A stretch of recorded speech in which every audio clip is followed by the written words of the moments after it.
Good morning, gang. Happy Sunday morning. Albeit a little late for me, but I got involved in a couple of little problems this morning, so I had to take care of those first. But hence I'm still here. So, economics, just what's going on, right? Not the topic of the video, but just a point. We're all spending a lot more money. It costs us more for everything, for food, for gas, for electricity, for rent, whatever it would be. Correct? Okay, we're all there. The thing is, and I said this the other day, it's not only preppers who are prepping. Some people are. They just don't realize it. They don't call themselves preppers, which is fine. I don't care if they call themselves Mickey Mouse. Just don't call yourself female if you're a guy. But, because I'm not going to do it.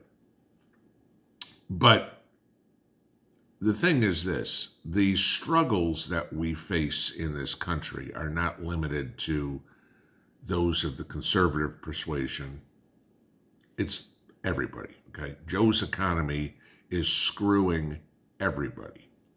Doesn't matter, okay? You don't go into the grocery store and buy your pound of ground beef and the cashier asks, who did you vote for in 2020? Oh, you voted for Trump? This is your price. Oh, you voted for Biden? This is your price. It doesn't work like that. Okay? The funny thing is, the media won't tell you this, but I will, okay? Because I did some digging on this one. I wanted to go take a look at the enthusiasm for the 2024 election based on people voting with their wallets. Okay.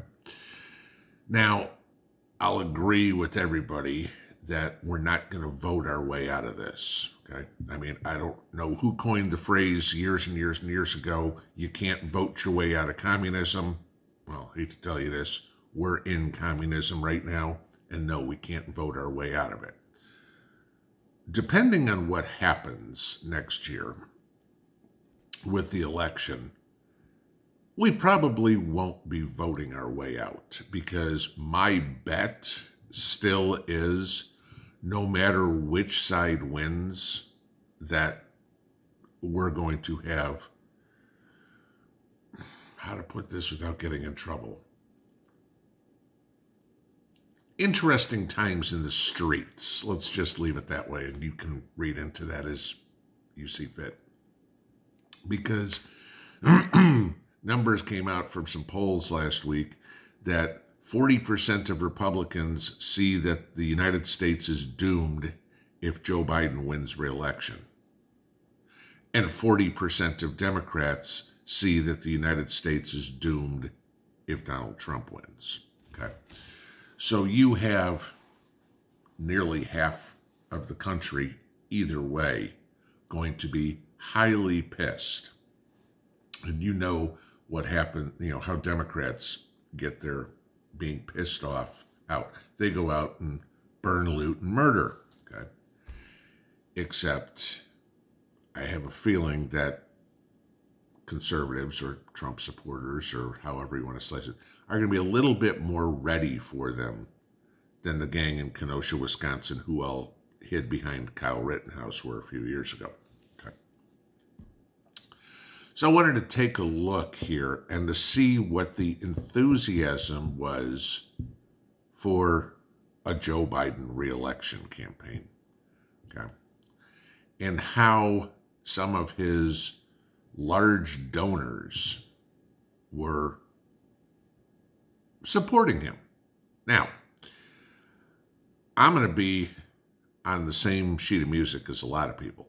I don't think Biden's going to be the nominee in 2024. I think he might make it through the end of this year before he finally says, I can't do it. Health reasons, I'm out. Okay, that's my guess. And then you're going to have the scramble for the cackling hen or for Gavin Newsom. Those would be my two guesses to try to pick up the pieces. But I have a feeling that the DNC knows 2024 is a lost cause. The media won't say it, but I have a feeling they realize they've screwed everything up so far, they have no way of winning. But let's take a look at some of the big donors and the organizations in which they run, how well they are doing. Okay, because mind you, these are all charitable organizations and they operate based on donations from the public. So let's start with everybody's favorite one, or favorite two at least. Mark Zuckerberg, his philanthropic organization, the Chan Zuckerberg Initiative. Well, they announced on Wednesday that they're going to lay off a couple of dozen employees because they don't have the funds. People aren't donating to them. You know, where does he donate? To Biden. Okay, you follow the money here. George Soros's Open Society, you know this one? Announced in June it's going to lay off 40% of its worldwide employees. Why? Because they can't raise the money, because a lot of people don't have the same vision of a living hell that George Soros does. How about Planned Parenthood? Okay. Over 100 Planned Parenthood employees on their fundraising side got layoff notifications in June. How about Justice Democrats? That's a political action committee, a PAC, that assists far-left Democrats. They let go 45% of their workforce in July. Okay. The Sierra Club, all right, you know, this is your big environmentalists group. They used to have a workforce of 800 employees. It's now down to 400 employees because nobody's donating to their crap either. Okay. How about the Trevor Group? This is a pro-LGBTQ group. They laid off 12% of their workers last month, in July. How about Sunrise Movement? This is a youth climate group, okay? They've been laying off staff for a year and a half, okay? They've decreased their employees from 100 down to 65. It's 35% layoff, okay? The DNC can't raise any money. Their PACs can't raise any money. Their donors are running away. You look at Biden's speech the other day at the Grand Canyon, okay, his rally, there weren't even 40 people that showed up. Now, I will give you this, that the Grand Canyon is not exactly the most convenient place to hold a rally, okay? You know, it's not, if you've ever been to the Grand Canyon, you know there's, a couple of hotels there, a restaurant, a couple of convenience stores in a little town that's there, you know, and you're driving a while to get to the Grand Canyon, okay? At least at the South Rim. The funny part is, every time Trump is indicted, his donations go up. I'll give you this one, just as an example, okay? The Alabama GOP Trump dinner, just held, broke records as the largest dinner in Alabama Republican Party history, with almost 2,000 people that showed up, okay, and raised $1.2 million in contributions. Good.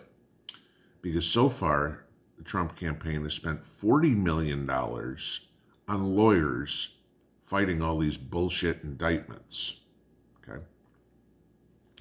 And yet, Trump's joint fundraising committee has raised $53.9 million in 2023. Joe Biden has raised $32 million. Okay? Yeah. Trump has raised, what was it? 2/3 more, 66% hike on Biden. Granted, he's had to spend a lot, so he's only got half in the coffers that Biden does. Okay? But this will wind up ticking up further. Look at what happened yesterday at the Iowa State Fair. Ron DeSantis was out frying up pork for people and everything like that. Trump's plane flew over, and everybody was like, Trump, Trump, Trump, right in front of DeSantis. When DeSantis came out to give a speech, the crowd started cheering, we want Trump. Okay. The people aren't stupid. The people realize, the people of the United States, there are plenty of stupid people, but as a collective, we aren't. You know, nobody's ever going to accuse Adam Kinzinger or Cher or somebody like that to be intelligent, okay? There's no worries about that.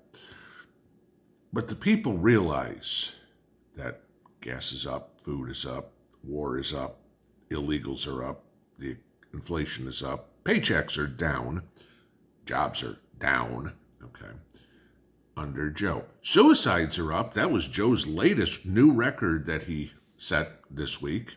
Okay, more Americans are now committing suicide than ever before. Thanks, Joe.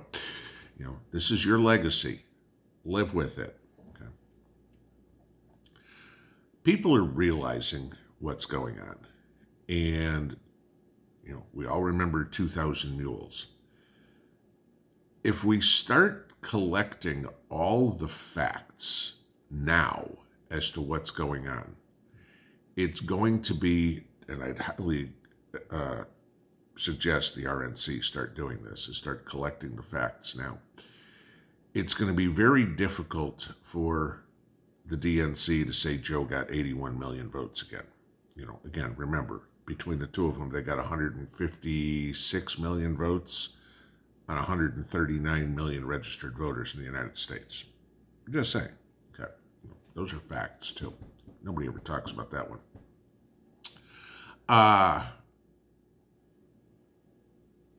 Stopping the steal is going to be very important. But it's obvious already that the people, the public, are not interested in another four more years of sloppy Joe. Okay. Whether or not he's the candidate, I don't think so. But look at the alternatives. Kamala Harris, Gavin Newsom, Kathy Hochul. I mean, come on, really? You know, I mean, you keep hearing every once in a while somebody floating around Michelle Obama. Right, that'll happen. You know, RFK is in there. He keeps gaining and everything like that. Personally, I think RFK has a better chance of winning than Biden does. Okay, I'm more worried about him running than I am about Biden running. Not an RFK fan at all. Right? He'd be a better president than Joe Biden, but then again, so would Daphne or Copper. So that's not saying much. But the thing is, like I said, we're not going to vote our way out of communism. But we can do something to slow it down. And when we watch what's going on, and this, trying to be a little optimistic on a Sunday, it seems to me that the good people of this country, and there are good Democrats too, there aren't any good progressives and there aren't any good liberals. I'm just telling you right now. There are good Democrats. The good people of this country are waking up and going, I may not like his childish behavior. I may not like his mean tweets, but the guy knew how to run a country. Joe doesn't even know that. And there ain't another Democrat that does. There pretty much ain't another Republican that does. Okay. I mean, who are you going to vote for? Mike Pence? Chris Christie? Asa Hutchinson? Nikki Haley? Ooh, you know, the deep bench. Okay, guys, this is, running for president is the major leagues. You guys are still playing t-ball. Joe Biden is still there at the cotton candy machine trying to find little girls to sniff their hair, but that's beside the point. But I wanted to give you a little bit of positive about maybe the future of this country is headed in the right direction and the people are starting to see it. A little bit of good news. It's never a bad thing, especially on a Sunday. God bless y'all. Pinball out.